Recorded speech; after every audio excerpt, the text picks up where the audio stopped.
الحمد لله الحمد لله الحمد لله الحمد لله رب العالمين وبه نستعين على أمور الدنيا والدين والصلاة والسلام على أشرف الأنبياء والمرسلين وعلى آله وصحبه أجمعين.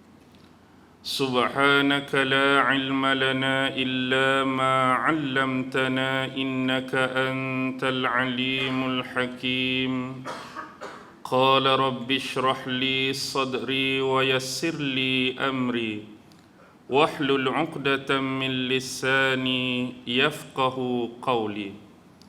اللهم يسر ولا تعسر. اللهم صل على سيدنا محمد وعلى آله وصحبه وسلم ولا حول ولا قوة إلا بالله العلي العظيم. أما بعد. Alhamdulillah, syukur kehadrat Allah Subhanahu wa ta'ala kerana dengan limpah kurnia, rahmat, kasih sayang dan inayah daripada Allah Subhanahu wa ta'ala, alhamdulillah, di pagi yang mulia lagi penuh barakah ini, kita sama-sama ditempatkan oleh Allah Subhanahu wa ta'ala di pagi ini di dewan yang mulia. Tiada lain dan tiada tujuan, masing-masing hendaklah memasang dan memasak niat keikhlasan semata-mata menuntut ilmu dan pengetahuan hanya kerana Allah Subhanahu wa ta'ala. Mudah-mudahan Allah senantiasa membimbing jiwa-jiwa dan hati-hati kita ke arah petunjuk kebenaran. Dan moga-moga Allah senantiasa menurunkan rahmah dan barakahnya kepada kita. Insya-Allah tuan-tuan dan puan-puan. Pada pagi ini, terima kasih pendahuluan saya kepada akhi pengurusi majlis, seterusnya datuk-datuk, datin-datin, tuan-tuan, puan-puan, hadirin hadirat, muslimin muslimat yang dirahmati sekalian. Mohon laluan sekiranya di hadapan saya adanya ulama-ulama besar, tuan-tuan guru, ahli-ahli akademik yang mana mungkin mereka jauh mendahului saya dari sudut ilmu dan pengetahuan. Jadi sebagai insan yang kerdil di hadapan ni bukan nak mengajak tuan-tuan pada pagi ini, tapi membincangkan ilmu dan sirah Rasulullah sallallahu alaihi wasallam.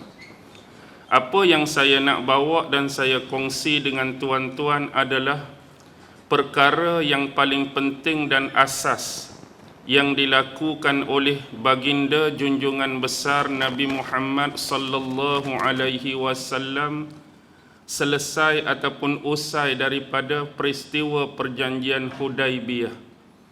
Yang kita nak cerita pagi ni bukan perjanjian Hudaibiyah, tetapi apa yang berlaku selepas perjanjian Hudaibiyah.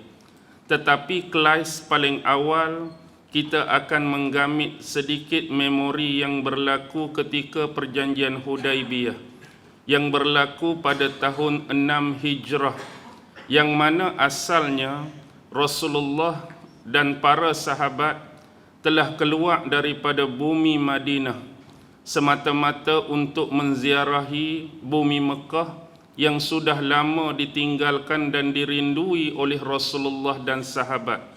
Di samping satu niat yang lain iaitu untuk melakukan umrah. Jadi ziarah Rasulullah dan umrah Rasulullah ini terhalang kerana Rasulullah tidak dibenarkan masuk ke dalam bumi Mekah oleh golongan-golongan elit dan golongan-golongan pembesar Mekah pada masa itu. Tetapi apapun kebaikan yang didapati oleh Rasulullah dan sahabat ialah terhasilnya perjanjian Hudaibiyah dan seterusnya yang kita sebut sebagai satu perjanjian bai'ah. Dalam sejarah disebut sebagai Bai'atul Ridwan. Juga terjadi ekoran daripada peristiwa ini. Apapun secara sepintas lalu saya nak bangkitkan kembali tentang isi-isi perjanjian Hudaibiyah. Antara 4 perkara asas, 4 perkara pokok yang terjadi difahami bersama antara Rasulullah dan kafir-kafir musyrikin Mekah ialah yang pertama. Dalam isi perjanjian Hudaibiyah yang pertama ini, Rasulullah sallallahu alaihi wasallam tidak dibenarkan untuk masuk ke dalam kota Mekah pada tahun tersebut.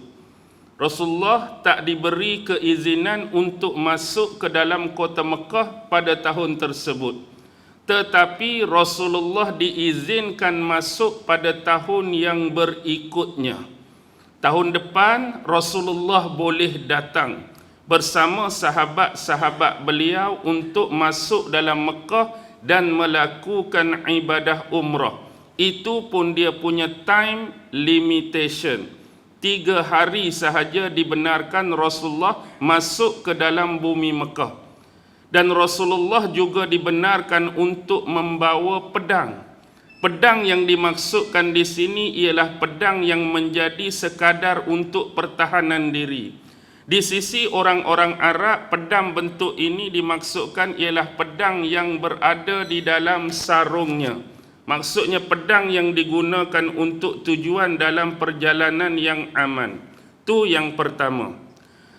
Perjanjian yang kedua ialah memberikan hak kemerdekaan kepada seluruh bangsa Arab pada ketika itu. Bukanlah maksud kemerdekaan di sini sebelum ni mereka ni tak merdeka, dah.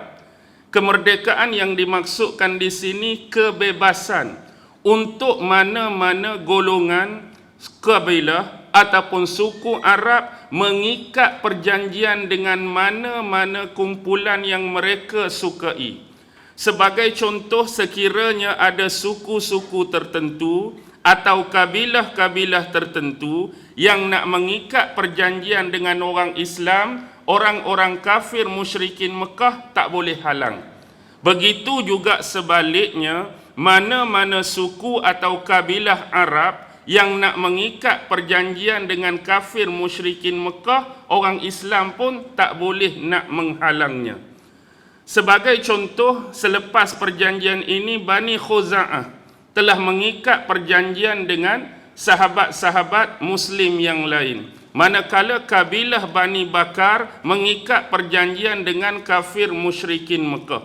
Jadi siapa-siapa pun tak boleh nak menghalang mana-mana suku atau kabilah Arab nak mengikat perjanjian di antara keduanya. Dan yang ketiga ialah mana-mana Muslim ataupun kafir musyrikin Mekah dan sekutu-sekutu yang bersekutu dan bergabung dengan mereka dilarang untuk berperang, dengan kata lain gencatan senjata selama 10 tahun. Jadi dalam apa-apa isu tak boleh berperang, gencatan senjata 10 tahun. Dan yang terakhir inilah yang banyak dipersoalkan oleh sahabat-sahabat Rasulullah, yang mana lebih dia punya advantage kepada kafir musyrikin Mekah, iaitu mana-mana Muslim merujuk kepada sahabat-sahabat Rasulullah yang mana mereka ni sekiranya ada di kalangan yang baru nak memeluk ataupun mengikuti Islam. Dia ni daripada belah kafir musyrikin Mekah, tetapi sekiranya mereka ni nak masuk atau memeluk Islam, mereka harus dikembalikan semula kepada kafir musyrikin di Mekah.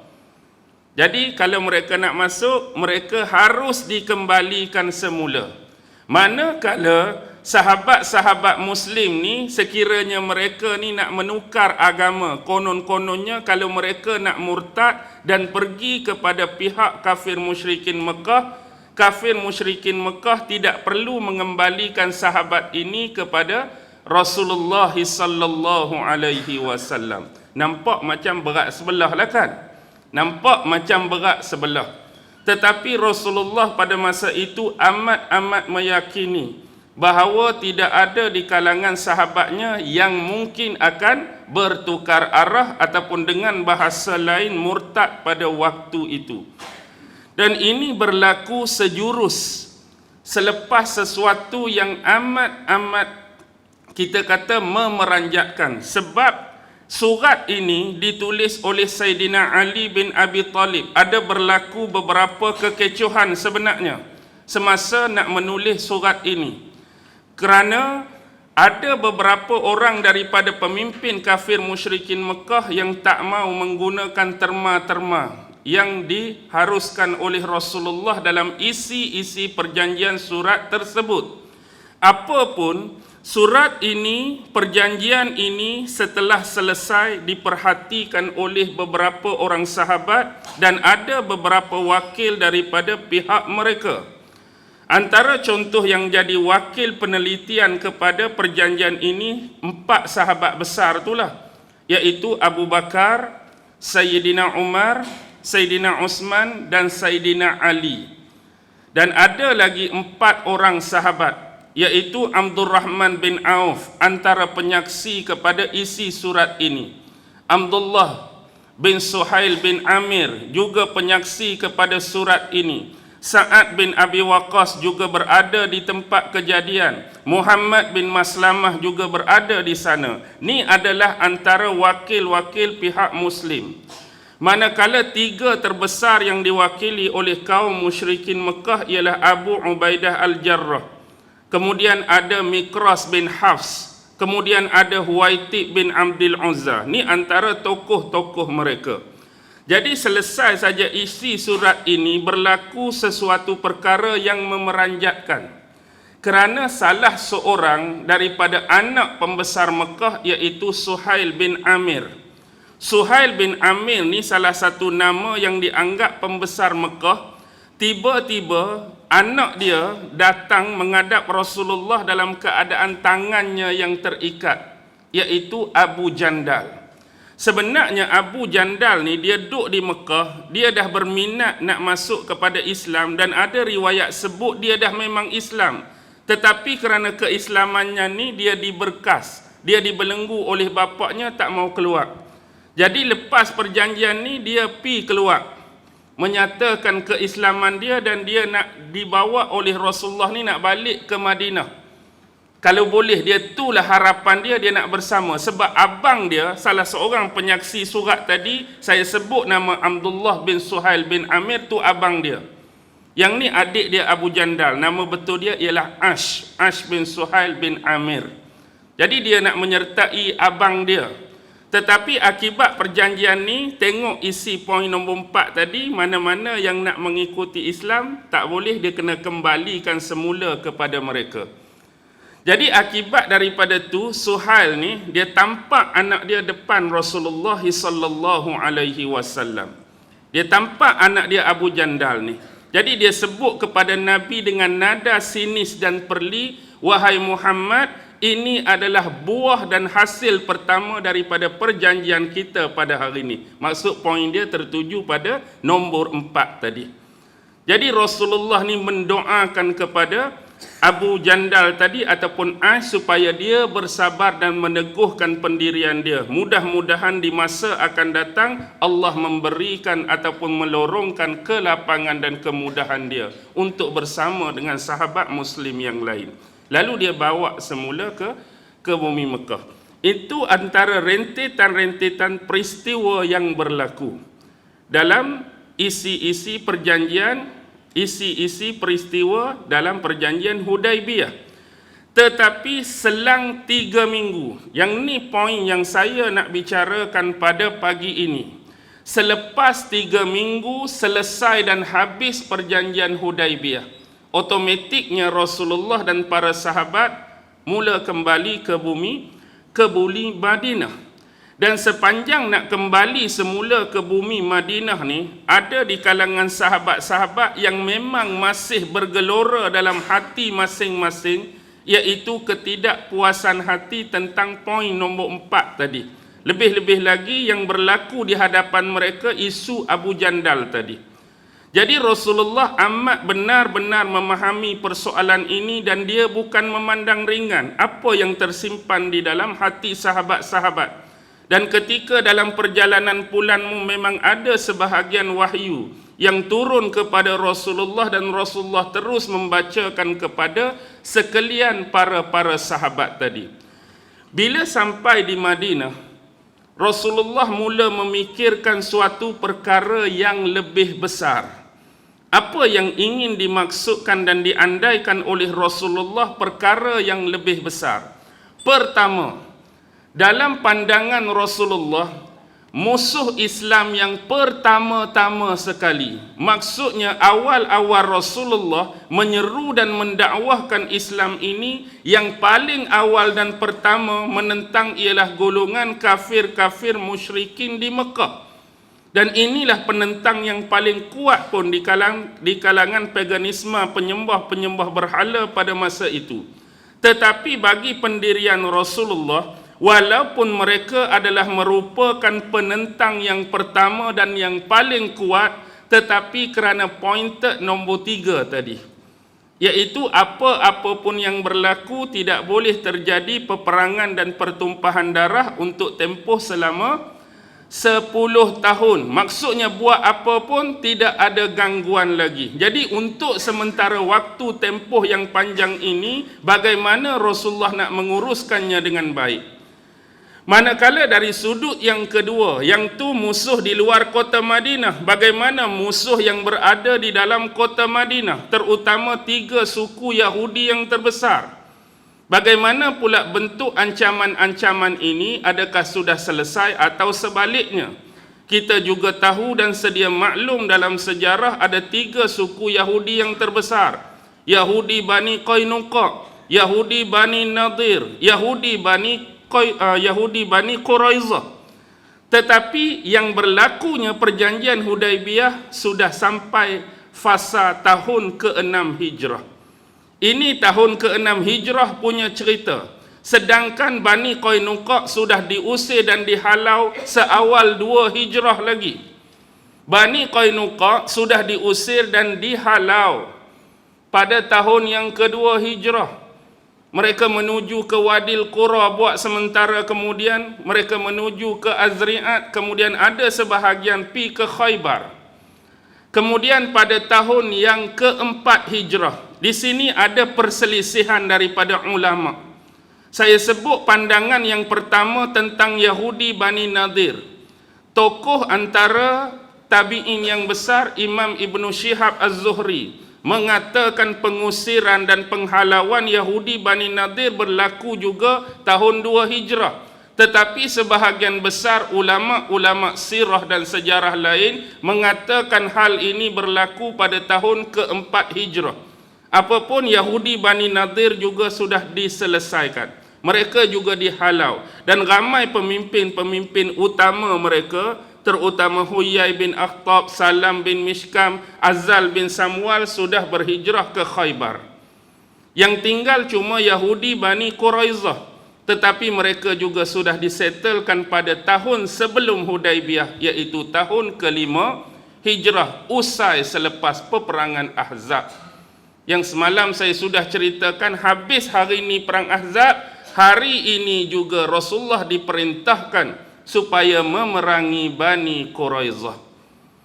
Ada satu dialog selepas Rasulullah balik daripada perang Ahzab. Rasulullah baru letakkan senjata, letakkan pedang baginda dan kelengkapan-kelengkapan perang. Salah seorang isteri Rasulullah datang membasuh rambut Rasulullah, badan Rasulullah dan kaki Rasulullah. Tiba-tiba rumah Rasulullah didatangi tetamu. Seorang penunggang kuda putih dalam keadaan dia ni seolah-olah baru balik daripada medan perang, rambut yang kusut, badan yang berdebu. Lalu dia bertanya kepada Rasulullah, "Awaqad wada'ta silah ya Muhammad?" Adakah sekarang ni kamu sudah meletakkan senjata kamu, wahai Muhammad? Sedangkan Rasulullah baru balik daripada medan Ahzab. Naam, ya. Wallahi, lelaki itu kata, ma wada'atil malaikatu silah ba'du. Sampai saat ini para malaikat Allah belum meletakkan senjata-senjata mereka. Wa ma raja'atil an, dan para malaikat Allah sampai saat ini masih belum kembali ke tempat asal mereka. Illa min talabil qaum, kecuali sekarang ini mereka sedang mencari satu kaum. Inna Allah azza wa jalla ya'muruka ya Muhammad bil masiri ila bani Quraizah. Sesungguhnya Allah subhanahu wa ta'ala azza wa jalla memerintahkan engkau wahai Muhammad berangkat segera ke perkampungan Bani Quraizah. Fa inni amidul lahum famuzalzilul lahum. Sesungguhnya akulah yang akan melengah-lengahkan dan menggoncang-goncangkan mereka. Siapa lelaki itu adalah malaikat Jibril alaihi salam yang menyampaikan wahyu supaya Rasulullah berangkat ke medan di Bani Quraizah. Dan itu pun dah disettlekan pada tahun yang kelima hijrah dengan pembunuhan beramai-ramai antara 600 hingga 700 orang lelaki mereka. Ada yang meletakkan jumlah yang lebih besar, 800 hingga 900. Tapi kebanyakan sirah menyebut 600 hingga 700. Mereka semua ni dihukum di dalam satu lubang yang dalam digali oleh para sahabat, dipancung beramai-ramai. Termasuklah Huyai bin Akhtab, Ka'ab bin Asad, pemimpin Bani Quraizah. Kemudian Azal bin Samwal dan beberapa orang yang lain. Jadi semua tu dihukum. Perempuan mereka ditawan. Cuma satu orang perempuan saja yang dibunuh pada hari tersebut, iaitu Nabatah bin Hakim Al-Qurdi. Itu pun bukan sebab apa. Sebab dia telah membunuh salah seorang sahabat Nabi, Khulaid bin Suad. Pada hari nak keluar beramai-ramai daripada benteng mereka tu, dia punya kesempatan bunuh seorang sahabat, Khulaid bin Suad. Jadi dia satu-satunya wanita Yahudi yang dihukum bunuh pada hari itu. Bukan bermaksud hukuman atas dia tu sekali dengan lelaki tu, tapi sebab dia bunuh sahabat tadi. Okey. Kembali kepada peristiwa tadi, maksudnya hak dalaman internal pun dah settle, eksternal pun sementara 10 tahun okey. Cuma ada sikit-sikit siapa lagi pengganggu di Madinah selain daripada Yahudi? Kaum munafikin yang diketuai oleh Abdullah bin Ubay bin Salul kan. Baik. Sekarang ni yang Rasulullah nampak Islam ini perlu disebar luaskan, bukan setakat di kalangan bangsa-bangsa Arab sahaja. Dengan lebih tepat, bukan hanya dikembang biakkan Islam ini sekadar di kawasan apa yang disebut sebagai Hijaz. Jadi Islam ini perlu dikembangkan kepada umat-umat dan bangsa lain, memandangkan dia sudah berada pada puncak dan kemuliaan dia. Maksud Rasulullah nak mengirimkan dakwah ataupun surat-surat melalui sahabat kepada raja-raja, kaisar-kaisar ataupun Kisra, amir-amir dan pemerintah yang berada di luar jazirah Arab.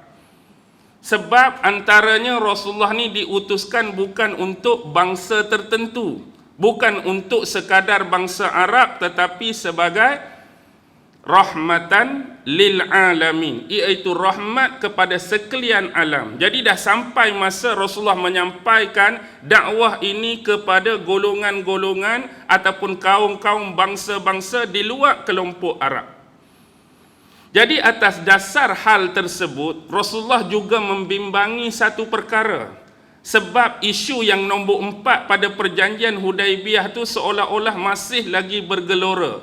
Yang Rasulullah bimbang, sekiranya Rasulullah nak hantar surat ni, takut ada sebahagian sahabat yang tak mau pi hantar surat ni. Yang tak mau pi hantar surat ni. Atas dasar itu, Rasulullah panggil para sahabat-sahabat tertentu. Rasulullah panggil, lalu Rasulullah berada di hadapan mereka. Dan Rasulullah sallallahu alaihi wasallam bersabda, "Ya ayyuhan nas, wahai sekalian manusia," kepada sahabat-sahabat Nabi, "Innallaha qad ba'athani rahmatan linnasi kaffah." Sesungguhnya Allah Subhanahu wa taala telah mengutuskan aku sebagai nabi dan rasul ilan nasi kafah, kepada sekalian manusia secara keseluruhan. Fala takhtalifu alayya kama ikhtalafal hawariyuna ala Isa bin Maryam. Jangan sesekali kamu semua menyalahi ataupun menyelisihi diriku, sebagaimana pernah suatu ketika dahulu Nabi Allah Isa anak kepada Maryam telah diperselisihkan oleh sahabat-sahabat dia merujuk kepada golongan Al-Hawariyun. Al-Hawariyun ni satu terma ataupun istilah merujuk kepada sahabat-sahabat Nabi Allah Isa anak kepada Maryam. Jadi bila Rasulullah sebut depan sahabat yang dulu golongan Hawariyun pernah menyelisihi Nabi Allah Isa, yang ni menyebabkan kaget dan terkejutnya sahabat. Lalu ada sebahagian sahabat bertanya, bagaimana bisa mungkin Al-Hawariyun memperselisihkan perkara dengan Nabi Allah Isa? Apa yang diperselisihkan? Lalu Nabi SAW menjawab, da'ahum ilal ladzi da'autukum ilaih. Sesungguhnya apa yang telah diserukan kepada Nabi Allah Isa pada golongan Hawariyun, itulah yang aku serukan kepada kamu pada hari ini. Apa maksud Nabi? Fa'amma man ba'atha, sesiapa di antara kamu yang diutuskan, mab'atsan qariban, siapa di antara kamu yang aku utuskan. Maksudnya Nabi nak utuskan seseorang, tapi Nabi cerita dulu pasal apa yang berlaku. Sebelum ini Nabi Allah Isa telah mengutuskan sahabat dia, tapi konteks pengutusan tu mab'atsan qariban, ke tempat yang diutus tu jarak dia dekat.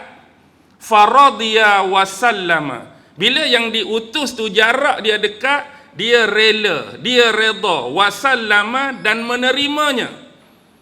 Fa amma man ba'asa, barang siapa yang diutuskan, konteks jarak tu pula mab'asan ba'idan, dalam tempoh jarak yang jauh, fakariha wajhuhu watasaqal, maka berubahlah air muka mereka dan rasa benda tu memberatkan mereka. Maksudnya yang jadi perselisihan sebelum ni yang Nabi nak cerita dekat sahabat ni, ada sebahagian pengikut Al-Hawariyun ni diutuskan oleh Nabi Isa ke suatu tempat yang mana konteks tempat tu jarak dia dekat. Maksudnya kamu pergi sana, kamu pergi sana, dekat di sisi mereka, mereka rela, mereka redha, mereka terima. Tapi sekiranya jarak yang mereka terima tu jauh, berubah air muka, berasa berat dah, berasa menyusahkan mereka dah. Jadi kaitan konteks awal Nabi sebut benda ni tentang apa yang Nabi nak minta sahabat buat ni. Jadi sebelum ini kita hanya duduk berkelompok di dalam bangsa yang sama macam kita, bangsa Arab. Tapi lepas ni kamu akan kena tulis surat, kamu akan kena utus di luar kelompok kita. Jadi siapa yang akan jadi sasaran Rasulullah ni? Maka Rasulullah menyebutkan antara target-target utama. Dalam sejarah yang tuan-tuan tahu, yang tuan-tuan ingat, antara surat-surat yang menjadi kiriman Rasulullah pada siapa? Antaranya Rasulullah kirim surat pada siapa? Siapa? Kaisar. Lagi Kisra.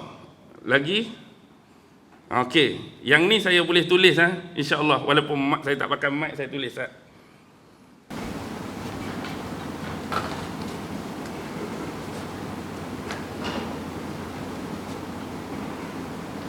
okey.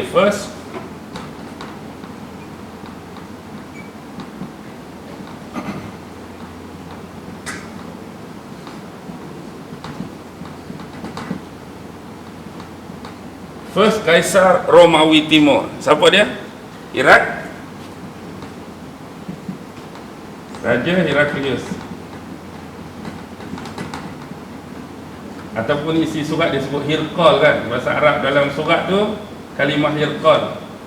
Ataupun kita selalu sebut apa? Hercules lah. Hercules di sini bukan merujuk anak Zeus lah. Tu Yunani punya mitologi tu, Hercules anak Zeus tu. Ni Raja Romawi. Okey, yang kedua, yang sentiasa menjadi ancaman dan lawan Timur Barat, siapa? Zaman tu ada kerajaan Rom, satu lagi kerajaan Parsi, iaitu Kisra Parsi. Siapa Kisra zaman Rasulullah? Kisra Abrawais.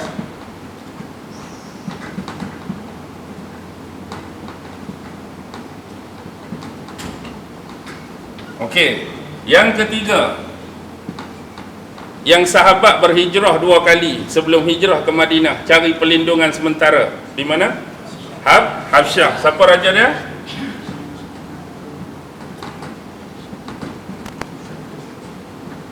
Raja Habsyah An-Najasyi, ataupun nama betul dia As-Samah bin Abjar.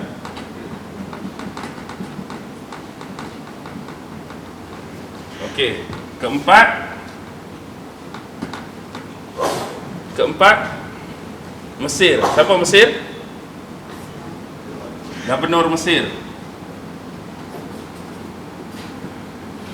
Mekau. Apa dia? Mekaukis. Bukan Macaulay Culkin. Kenal Macaulay Culkin? Kenal? Siapa ingat Macaulay Culkin? Dulu kanak-kanak Home Alone tu, Home Alone 1, Home Alone 2, Home Alone 3 tu. Mekaukis. Okey. Yang kelima, saya tulislah, Raja Hirah. Hirah ni tempat Raja Hirah Al-Haris.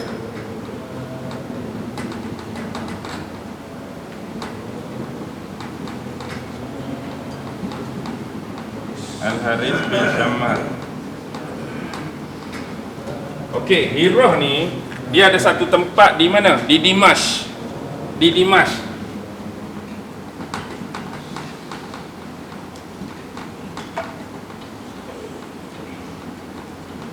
di mana Dimash? Kita Melayu tak sebut Dimash, kita sebut Damsyik di Iraq pada masa tu. Di Syam lah, senang. Okey. Kemudian yang keenam, Raja Bahrain. Satu-satunya negeri yang apa? Bahrain. Special Bahrain apa? Apa yang special di Bahrain? Bukan. Kalau kita selalu apa dia? Kita selalu hujan dulu kan? Hujan baru banjir. Mereka banjir dulu baru hujan. Sebab dia bah dulu baru rain. Itu sajalah.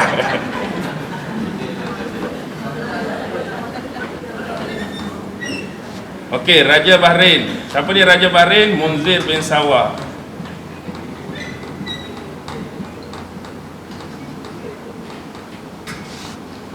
Tujuh, Raja Yamamah.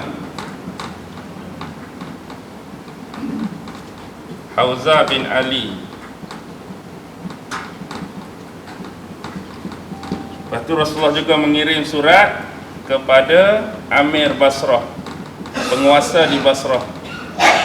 Okey, ini antara 8 pemimpin yang jadi target Rasulullah untuk dikirimkan surat-surat dakwah keislaman kepada mereka. Baik, pertama, Kaisar Romawi Timur, Kisra Parsi, Raja Habsyah, Gubernur Mesir, Raja Hirah, Raja Bahrain, Raja Yamamah, dan Amir Basrah. Baik, Rasulullah mengumpulkan antara sahabat-sahabat besar dia yang mungkin yang akan menjadi utusan-utusan. Antara 5 sahabat yang dipilih oleh Rasulullah, yang pertama ialah Amru bin Umayyah Ad-Damiri. Yang kedua, Dihyah bin Khalifah Al-Kalbi. Yang ketiga Abdullah As-Salmi ataupun disebut Abdullah bin Huzafah As-Salmi. Yang keempat Hatib bin Abi Balta'ah Al-Lakhmi. Dan yang kelima ialah Syuja' bin Wahab Al-Asadi. Sebenarnya ada lagi lebih sebab nak hantar ke tempat yang ramai. Sekarang ni kita tengok konteks dia. Yang menjadi persoalan paling besar pada masa itu, mana-mana pemimpin, raja atau sesiapa pun yang menerima surat, sesekali mereka tidak akan membuka surat ataupun membaca surat sekiranya mereka menerima surat yang dikirimkan kepada mereka, mereka tak mengenali siapa yang mengirimkannya. Tak ada nama. Jadi sebab itu dah popular satu benda yang dikatakan cop pengirim tu. Jadi Rasulullah minta kepada sahabat untuk membuatlah kepada baginda sebentuk cincin, yang mana cincin ini Rasulullah minta buat daripada perak, dan kepala ataupun muka cincin itu tertulis 3 kalimah, iaitu Muhammad Rasul Allah. Jadi 3 kalimah ni bukan ditulis satu baris Muhammad Rasul Allah, tapi dibuat Muhammad di atas, Rasul di tengah, Allah di bawah dalam bentuk muka cincin tadi. Dan isu tentang bentuk diperbuat daripada apa, kalimah yang ditulis memang disebutkan dalam hadis-hadis Rasulullah. Bahkan disebut oleh semua imam-imam besar hadis. Dalam Sahih Bukhari disebut tentang isu cincin. Dalam Sahih Muslim disebut, Abu Daud sebut, Tirmizi sebut, Ibnu Majah sebut, Nasa'i sebut, bahkan Imam Ad-Darimi dalam Musnad dia sebut, dalam Musnad Imam Ahmad pun disebutkan. Yang kesemua imam-imam ini hadis tentang cincin dibuat daripada apa, dan tulisan Muhammad Rasul Allah ini bersumber daripada pelayan Rasulullah, iaitu Sayyidina Anas bin Malik radhiyallahu taala anhu. Baik. Dan jadi selepas dibuat cincin tersebut, cincin inilah yang Rasulullah gunakan sebagai cok mohor, ataupun dengan kata lain nama mewakili diri Rasulullah dicokkan di surat tadi untuk dihantar kepada raja-raja, pemimpin-pemimpin. Jadi selepas Rasulullah wafat, cincin ini seolah-olah jadi warisan dalam pemerintahan dan pengurusan. Lepas Rasulullah wafat pun, Sayyidina Abu Bakar masih menggunakan cincin ini sebagai cok mohor. Wafat Sayyidina Abu Bakar, zaman Sayyidina Uthman pun masih lagi menggunakan cincin yang sama sebagai cok mohor. Dan wafat Sayyidina Umar masih lagi digunakan pada zaman Sayyidina Uthman. Cuma yang jadi permasalahan di hujung-hujung pemerintahan Sayyidina Uthman, cincin ini peristiwa sejarah telah terjatuh ke dalam satu perigi yang disebut perigi Aris. Cincin itu jatuh dalam perigi Aris. Setelah dicari 3 hari masih belum berjumpa. Lalu berakhirlah, tamatlah riwayat kisah cincin Nabi itu. Tapi ada yang mengatakan lepas telaga tu kering, cincin tu dijumpai, dan sekarang ni bukan berada di tangan orang Islam. Sebenarnya banyak benda-benda yang hidden, yang tersembunyi. Termasuk saya nak sebut benda ni pun tak boleh disebut secara umum. Banyak disimpan di Europe, banyak disimpan di Barclays, tentang barang-barang yang dimiliki oleh orang-orang Islam, khazanah-khazanah yang ada connection dengan keluarga Rasulullah dan Rasulullah sallallahu alaihi wasallam itu sendiri. Baik, apa pun cincin itu kita berakhir di situ. Jadi zaman Sayyidina Ali dah tidak menggunakan cincin tersebut kerana kehilangan di perigi Al-Aris tadi. Baik, yang pertama kita tengok Rasulullah telah menulis surat kepada Kaisar Romawi Timur. Oh, saya nak buat macam mana ni? Saya nak tulis ni sahabat yang diutuskan untuk bawa surat kepada depa ni. Saya buat celah ni boleh kot Kaisar Romawi Timur, siapa? Sahabat ni ialah sini ke? Sinilah. Sahabat yang bawa ialah Dihyah. Dihyah bin Khalifah Al-Kalbi.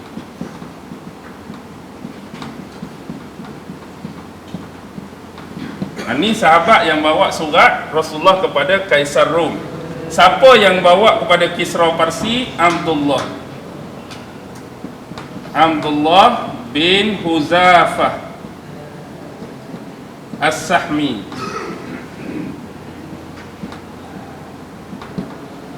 Siapa yang bawa kepada An-Najasyi? Amru bin Umayyah Ad-Dhamiri. Siapa yang bawa kepada Muqawqis? Hatib bin Abi Balta'ah Al-Lakhmi.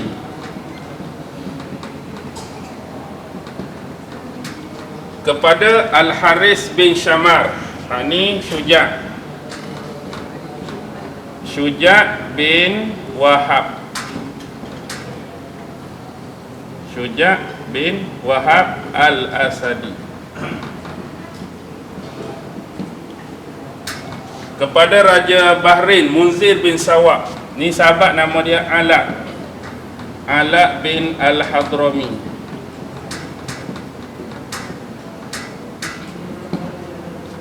Raja Yamamah Hauzah bin Ali. Ni sahabat, dia nama Salis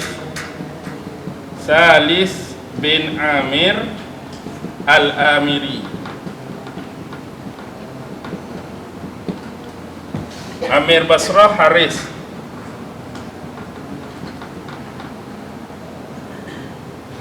Apa orang ni? Jangan dulu, tak apa. Itu semua 8. Okey.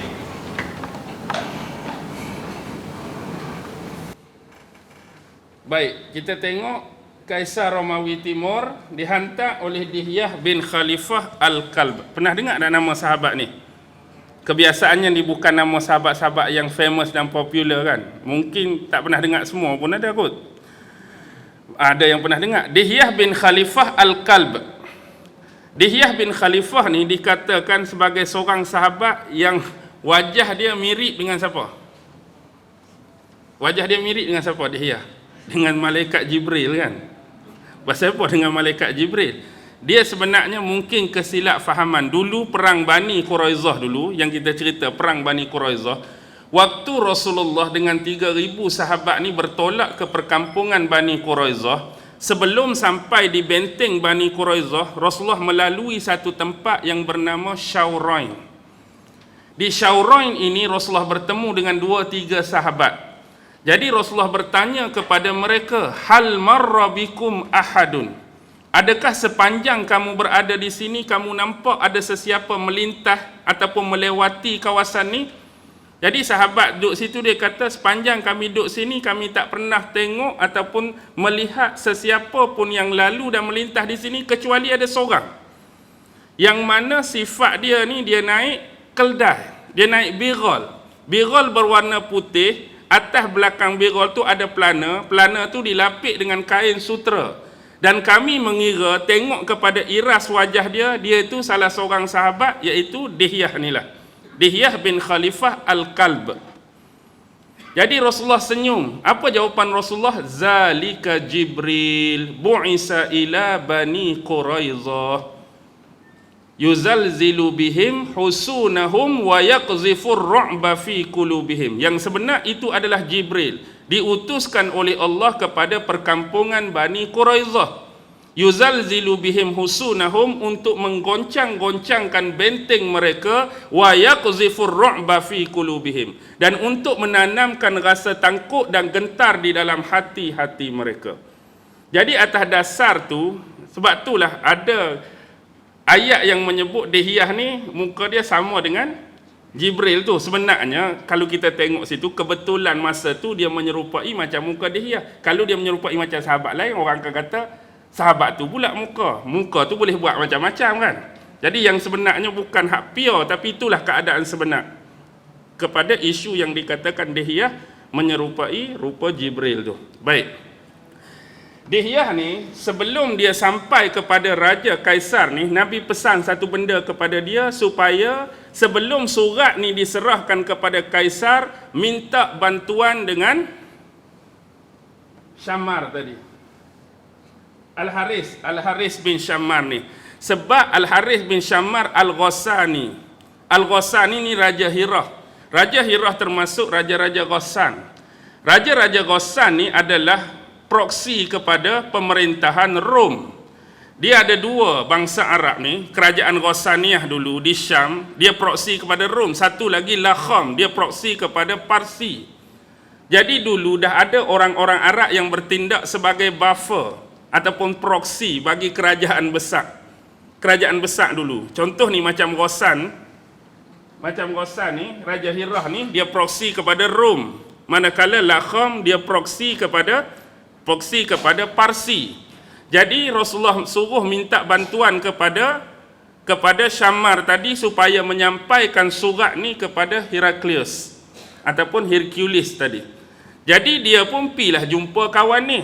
Kawan ni pula pada waktu tu sedang bersiap-siap nak menuju ke kota Ilya. Di mana kota Ilya? Kota Ilya berada di Baitul Maqdis, Palestin. Isu dia macam ni sebenarnya.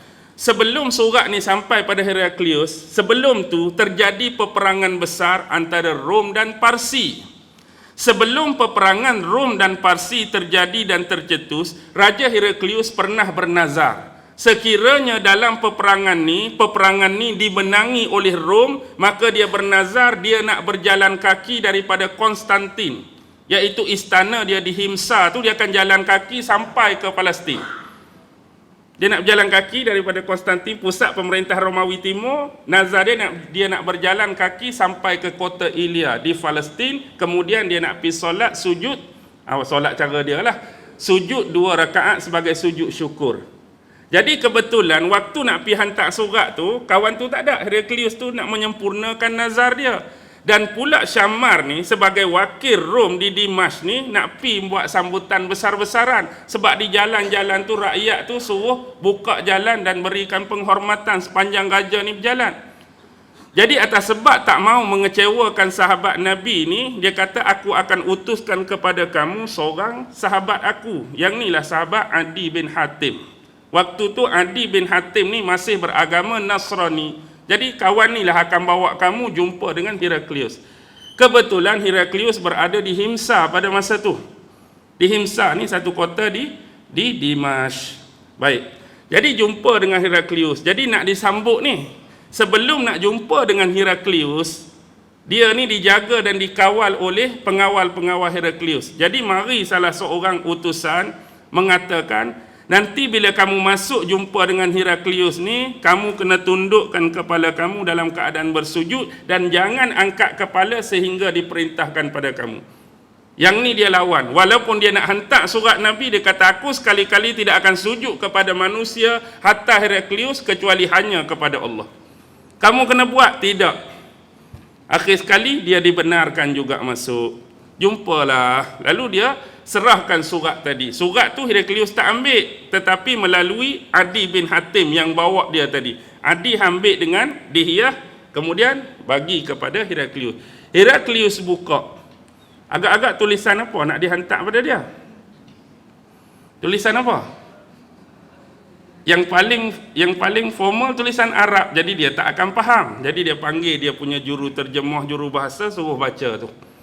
Jadi ramai di antara pembesar Heraklius mesti ada penasihat-penasihat daripada agama Nasrani, agama Kristian.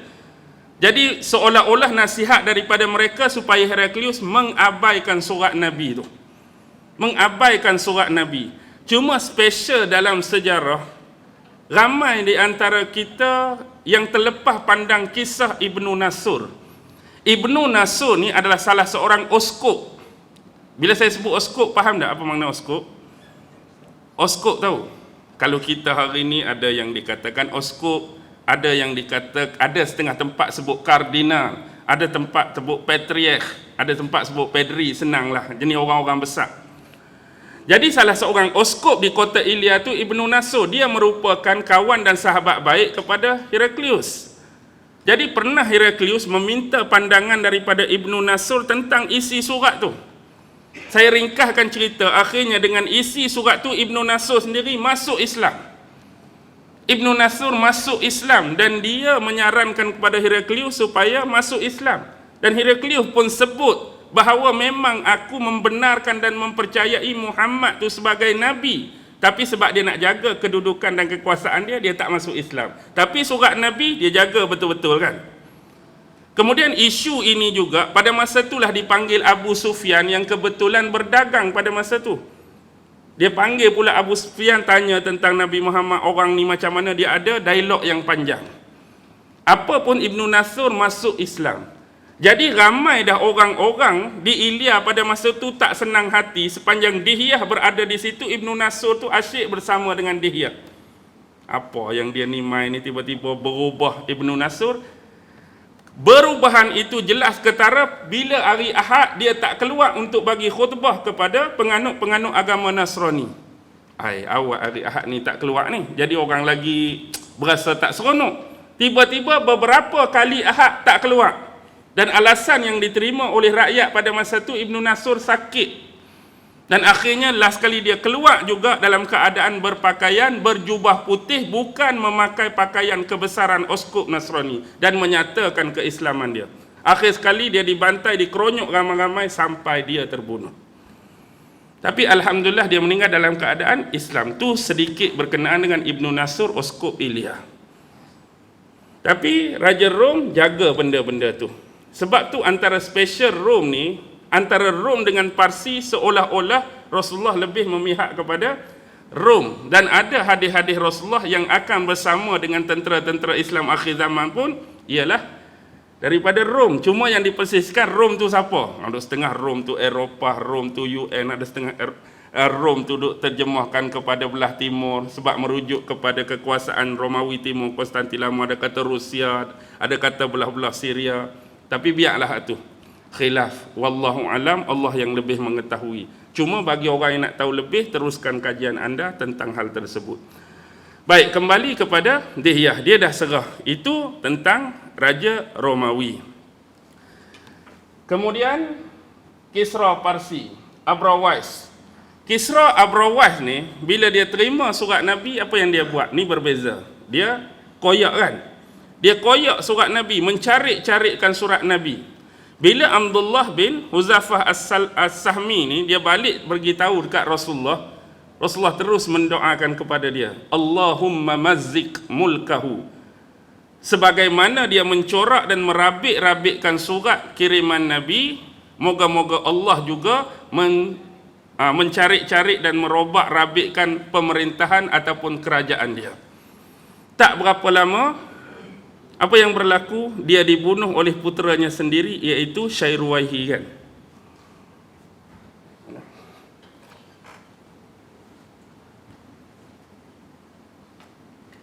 Dia dibunuh oleh anak dia sendiri, Syairuwaihi.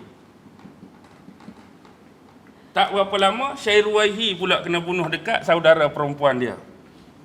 Lagu tu lah maksudnya, pemerintahan dia tu tak kekal lama. Tak kekal lama. Dan ada di antara golongan mereka ni masuk Islam sebab macam ni. Sebab tak puas hati, dia kirim 2 orang utusan. Dia kirim 2 orang utusan balik sekali dengan Abdullah kan. Balik sekali dengan Abdullah. Jadi bila Abdullah cerita tu, Nabi Allahumma mazzik qalbahu, kemudian dia kata, kalau kamu tak percaya, tak ada sempat kamu balik ni, kamu akan menerima berita kematian raja kamu. 2 utusan hak mari tadi, dia kata kalau kamu tak percaya aku ni Nabi, aku ni Rasul, sebelum kamu balik semula ke Parsi, raja kamu dah kena bunuh. Sampai saja baru kita tahu, memang raja kita kena bunuh dah. Siapa bunuh? Anak dia sendiri. Jadi barulah 2 orang ni percaya apa yang mereka terima di depan Rasulullah, bahawa Rasulullah ni benar-benar Nabi. Baik, ringkas-ringkas kan.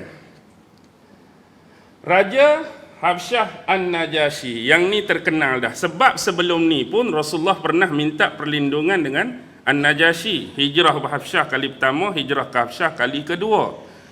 Dan sedah diterangkan agama yang dibawa oleh Rasulullah melalui lisan abang kepada Sayyidina Ali. Siapa yang bagi penerangan tentang Rasulullah dan Nabi Allah Isa pada An-Najasyi? Ja'far bin Abi Talib. Sehingga utusan kafir musyrikin Mekah yang diketuai oleh Amru bin Al-As masa itu nak minta bawa balik mereka, tidak dibenarkan oleh An-Najasyi.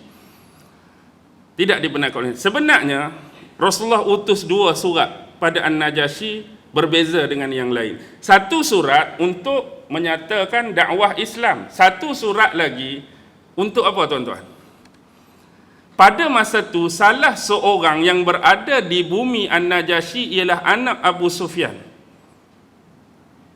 iaitu Ramlah binti Abu Sufyan, adik-beradik Muawiyah, adik-beradik Yazid, anak perempuan Abu Sufyan. Asalnya dia dengan suami dia, laki bini ni berhijrah, dua-dua Islam. Tapi bila sampai di sana suatu perkara yang kita kata agak mengejutkan, suami dia tertarik dengan agama Nasrani. Jadi suami dia masuk Kristian, masuk Nasrani, jadi dia janda. Bila janda inilah untuk mengukuhkan perhubungan dengan Abu Sufyan yang sememangnya selalu memusuhi Islam, maka Rasulullah hantar surat lagi melalui An-Najasyi untuk meminang Ramlah binti Abu Sufyan bagi pihak dia. Antara jasa besar dalam sejarah yang mungkin kita juga terlepas pandang 3. Melalui surat ni, Najasyi sendiri yang pi melamar Ramlah tadi untuk Rasulullah. Dan dia jugalah yang menyediakan mas kahwin. Mas kahwin, dia yang bagi mas kahwin untuk perkahwinan ni, dia sendiri yang apa? Ada riwayat yang menyebut dia sendiri yang tolong akadkan terus pernikahan Rasulullah. Jadi siapa pi? Ramlah pi itu dalam keadaan sudah berkahwin seolah-olah. Itulah sahabat yang menguruskan, Amru bin Umayyah Ad-Dhamiri. Jadi isteri Rasulullah yang ni digelar nama apa? Kalau sebut Ramlah memang jarang orang kenal. Yang ni dikenali sebagai Ummu Habibah. Cari isteri Rasulullah Ummu Habibah, itulah dia. Ramlah binti Abu Sufyan, isteri yang kedua terakhir. Seingat saya, kedua terakhir. Kalau ketiga terakhir semalam kita ceritakan, Safiyah binti Huyai, Yahudi tu, anak kepada Huyai bin Akhtab, pemimpin Bani Nadir. 2 yang terakhir, dialah Ummu Habibah Ramlah binti Abi Sufyan. Dan yang terakhir ialah Maimunah binti Al-Haris. Maimunah binti Al-Haris. Okey. Habis isu An-Najasyi. Dan An-Najasyi juga adalah masuk Islam, tapi keislaman dia tertutup sebab takut rakyat memberontak. Dan untuk solat ghaib buat kali pertama yang dilakukan oleh Rasulullah kepada dia lah, solat ghaib pertama, iaitu An-Najasyi. Raja Habsyah habis, Gubernur Mesir Mekaukis. Gubernur je lah Mekaukis ni, sebab Mesir dia ada raja dia yang kita panggil apa dia?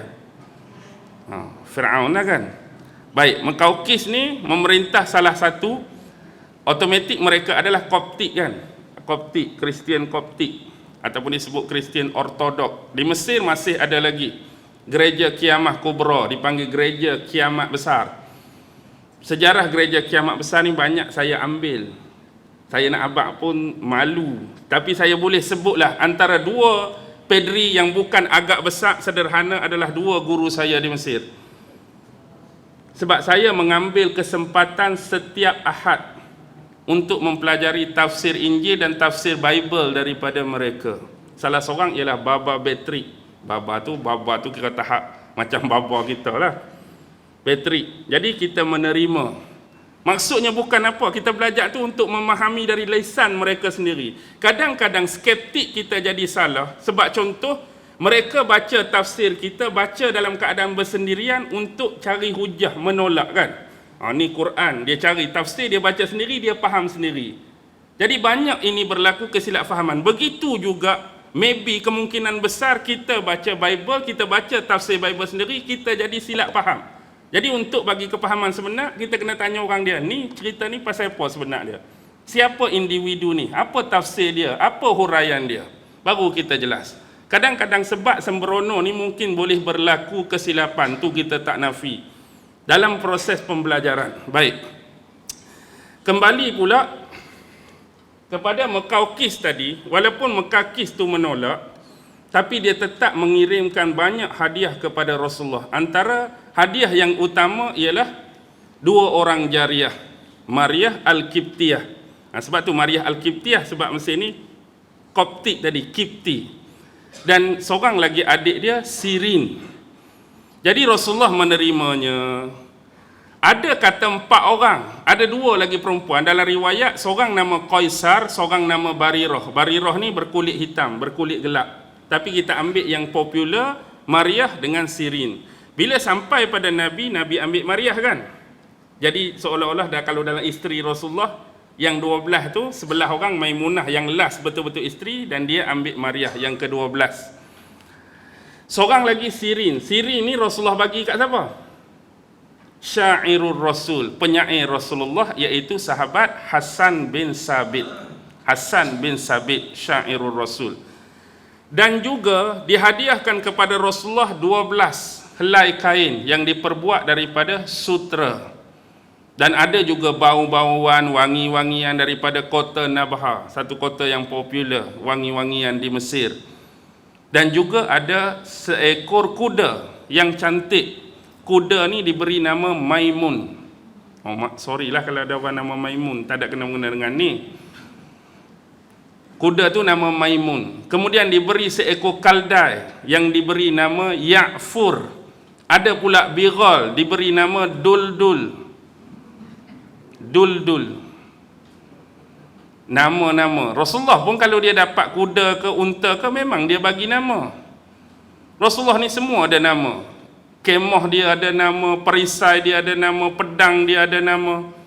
Salah satu kaedah nama ni kita jarang terap, sebab Arab ni dia cukup menjaga satu salasilah penting, salasilah keluarga dia. Kamu suku mana, kamu bani mana, kamu kabilah mana, kamu keturunan mana. Satu lagi untuk mereka menjaga bentuk hafalan dan hafazan mereka. Mereka bukan setakat boleh hafal syair-syair yang panjang, prosa-prosa Arab klasik yang berjela-jela, mereka juga boleh hafal salasilah dan keturunan mereka. Untuk melengkapkan konteks hafalan tadi, mereka meletakkan nama-nama pada sesuatu yang sentiasa berada dalam ruang lingkup hidup mereka. Macam kita paling tinggi pun, nama kucing kita je kita ambil je. Apa nama kucing kita? Boboy. Apa nama kucing kita? Comel. Apa nama kucing kita? Tampuk. Lembu kita tak ada nama dah kan? Kambing kita pun tak ada nama. Kereta kita tu dah mereka bagi nama dah. Saga apa? Kelisa. Ini apa? Kenari. Ini apa? Ikan joh, ikut dia lah.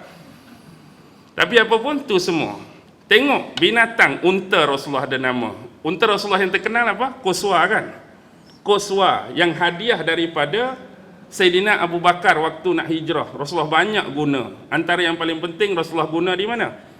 Di perjanjian Hudaibiyah Rasulullah naik Quswa. Biasanya hak jauh-jauh 3 unta Rasulullah guna.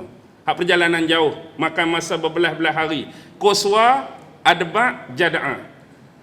Kalau dalam perang Bani Quraizah, Rasulullah naik unta yang nama Jafur. Jafur, hak ni hak jarak pendek. Banyak lagi unta Nabi. Dalam sejarah ada 45 unta Nabi. Tuan-tuan nak hafal nama-nama tu 45. Kuda lagi tak? Kemudian kemah, pedang, perisai. Tengok dalam sejarah. Pedang Nabi pun ada nama, tu ada nama, ini ada nama, semua. Ini untuk menjaga legasi, konteks hafazan dan hafalan mereka. Kita boleh nak try saja-sajalah kan? Saja-sajalah. Kucing kita dah ada. Kita nak try untuk apa pula? Kita nak try untuk apa pula? Untuk latih. Dia segala yang dalam ruang lingkup kehidupan kita ni ada nama-nama tertentu untuk kita beza dan kita kenali. Sebab tu dulu mereka bukan kata hafal keturunan. Keturunan unta mereka boleh hafal ya. Jangan terkejut. Macam kita sebut contoh nama seseorang. Okey, nama aku Yusuf bin Abu bin tu ni. Bila orang tanya ni unta ang, cantiklah unta kamu ni. Oh, memang unta ni, contohlah kita kata nama Yaqub. Tapi hang tak tahu bapak dia dulu. Contoh dia letak, dia sebut pula nama bapak. Lagi hebat. Tok dia dulu nama ni dia boleh sebut keturunan unta dia. Sebab tu bila turun Al-Quran, tak jadi masalah bagi mereka untuk hafal. Sebab mereka dah ditekankan perkara-perkara seperti ini. Walaupun konteks jahiliah yang disebut pada mereka tu, bukan jahiliah mereka tu jahil. Macam mana orang jahil sudah boleh pergi keluar musim sejuk, musim panas untuk berniaga? Jahil di sini maksud jahil dalam kondisi kemasyarakatan. Jahil yang tak punya undang-undang tersendiri. Jahil bermaksud mereka pada masa itu minum arak, suka berzina, suka berjudi, suka bertilik nasib. Jahil dari sudut tu. Tapi dalam ilmu keduniaan mereka tak jahil. Mereka cukup jaga. Okey. Raja Hirah, Al-Haris bin Shammar, Syuja' bin Wahab, tadi kita dah cerita. Raja Bahrain, Muzair bin Sawa, Alaq bin Al-Hadrami. Alaq bin Al-Hadrami salah seorang sahabat Nabi yang banyak karamah dia. Banyak karamah dia. Antara salah satu dalam perjalanan, satu ketika sahabat-sahabat ni lalu di padang pasir, haus. Tiba-tiba mereka terjumpa, sebenarnya doa daripada Alaq ni, mereka terjumpa satu anak sungai. Payah nak cari anak sungai di padang pasir ni. Jadi akibat berjumpa ni, mereka mandi, mereka minum, mereka basuh badan, siap bubuh dalam khirbah lagi.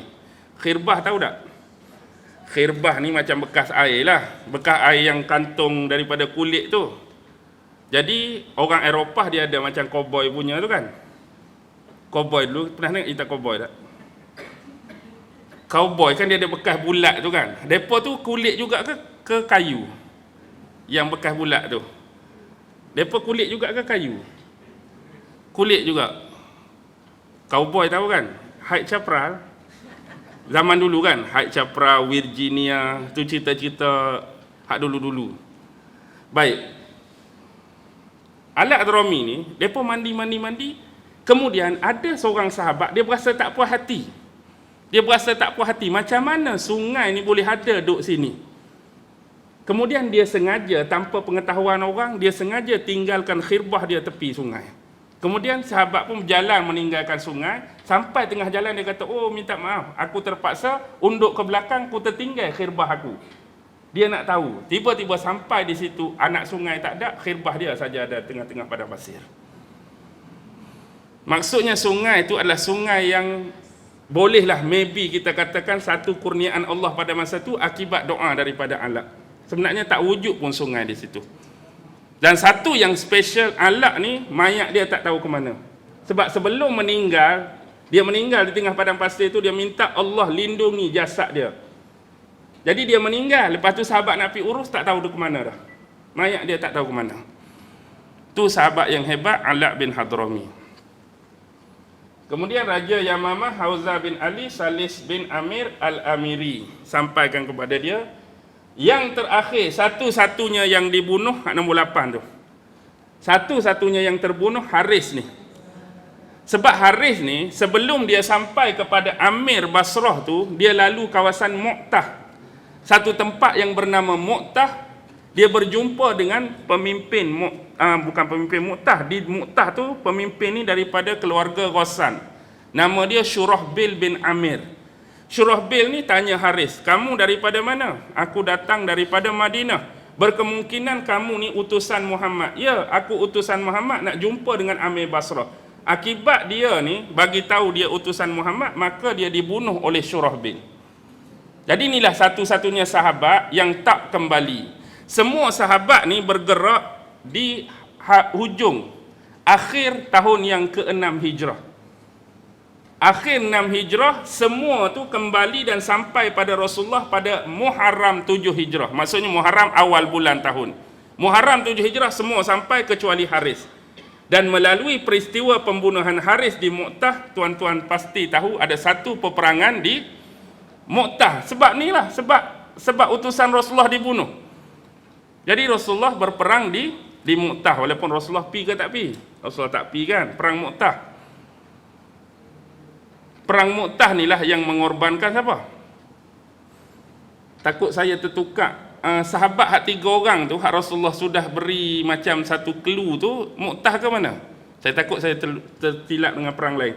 Kan Rasulullah kata yang mula-mula akan pegang panji ialah Ja'far bin Abi Talib. Sekiranya Ja'far terkorban, diambil oleh Zaid bin Harisah. Kalau Zaid bin Harisah terkorban, diambil oleh Abdullah bin Rawahah. Kalau Abdullah bin Rawahah terkorban, maka Khalid ambil. Ni perang Mu'tah ke perang apa? Perang Mu'tah dah. Perang Mu'tah ni lah, tapi Rasulullah tak pi, tapi Rasulullah dah bagi clue tu. Perang Mu'tah, Ja'far bin Abi Thalib, Zaid bin Harisah dan Abdullah bin Rawahah. Okey. Jadi di sini nak habaknya antara sistematik dakwah yang dibuat oleh Rasulullah berkenaan dengan apa yang kita cerita ni, salah satu bentuk ialah menyebarluaskan. Maksudnya Rasulullah tak mahu Islam ini hanya berkepompong atau berkelompok di dalam golongan Arab saja, memandangkan Rasulullah diutuskan untuk sekalian alam dan rahmat bagi sekalian alam. Apapun tugas Rasulullah dah selesai. Sebagaimana sabda beliau, ini apa? Da'iyan muballighan. Sesungguhnya aku ini adalah cuma penyeru dan penyampai. Dan tugas bahagian hidayah pula bukanlah menjadi tanggungjawab dan kerjaku. Begitu jugalah kita. Kita hari ini pun tugas yang perlu kita ambil da'iyan muballighan, menyeru orang ramai, menyeru masyarakat kepada apa? Kepada Islam, kepada amar ma'ruf, kepada nahi mungkar, minta masyarakat apa dia melakukan apa yang diperintahkan oleh Allah dan meninggalkan apa yang menjadi larangan oleh Allah. Kemudian muballigh, menyampaikan, baligh anni walau ayat, walaupun satu ayat kebenaran yang kita terima daripada Rasulullah, daripada guru, daripada pengajaran, sampaikanlah kepada orang lain, kerana dia juga adalah bentuk ilmu dan nasihat untuk kita sampaikan kepada sesiapa pun. Bahagian hidayah, bahagian petunjuk itu adalah kerja Allah. Dan Rasulullah telah melakukan, hantar dah surat, berdakwah dah, menyeru kepada Islam. Mereka nak terima, terima, tiada paksaan. Mereka nak tolak pun tidak dipaksa. Walaupun Raja siapa tu yang pertama, Heraklius, tak terima, tapi dia menjaga surat Rasulullah dengan baik. Tapi Raja Parsi, dia mengoyakkan surat Rasulullah dan dia menerima habuan dia. Ramai di antara mereka yang tak menerima. Antara yang menerima siapa? An-Najasyi. Itu adalah perlu yang kita buat. Sebab petunjuk dengan hidayah Allah tu, petunjuk dengan hidayah ni dua benda yang besar. Antara petunjuk dengan hidayah, yang mana lagi afdal, mana lagi tinggi? Petunjuk ke hidayah? Petunjuk ke hidayah, tuan-tuan? Dua-dua tu memang.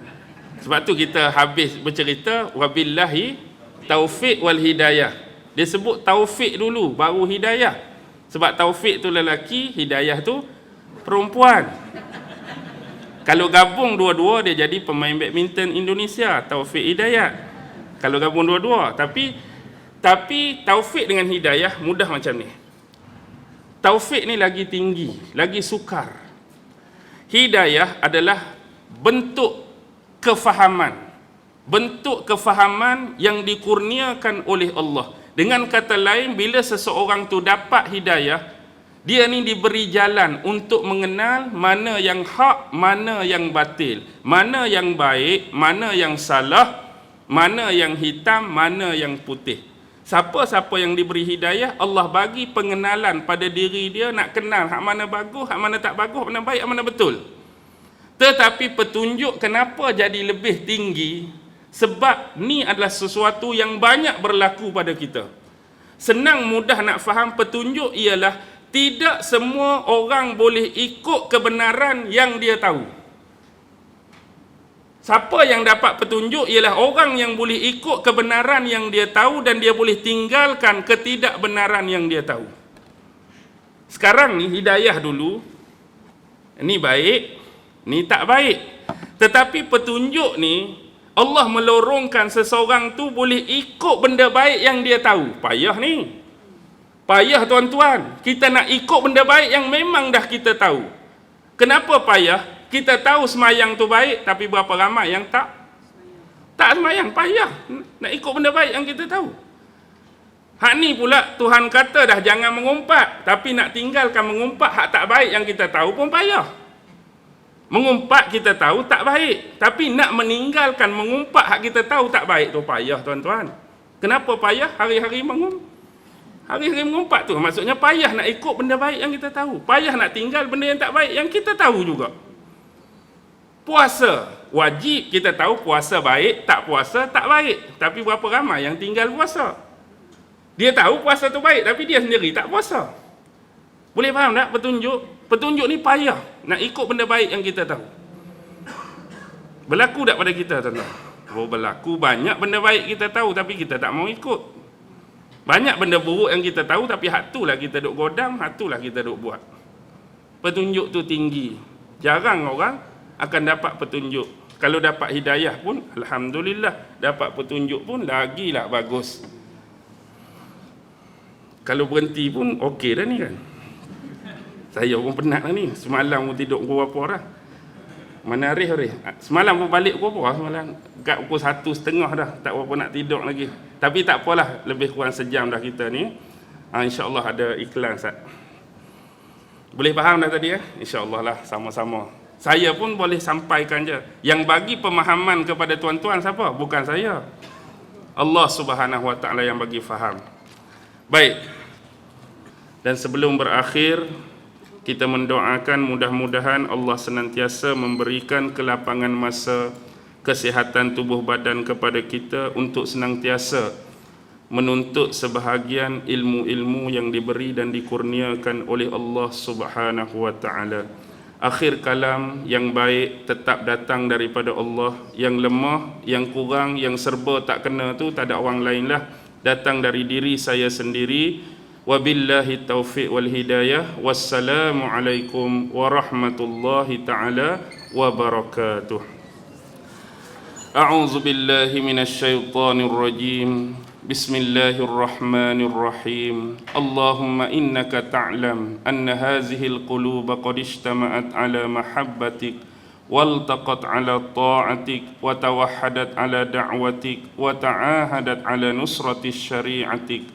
فوثق اللهم رابطتها وأدم ودها واهدها سبلها واملأها بنورك الذي لا يخبو واشرح صدورها بفيض الإيمان بك وجميل التوكل عليك وأحيها بمعرفتك وأمتها على الشهادة في سبيلك إنك نعم المولى ونعم النصير وصلى الله على سيدنا محمد وعلى آله وصحبه وسلم. سبحان ربك رب العزة عما يصفون وسلام على المرسلين والحمد لله رب العالمين.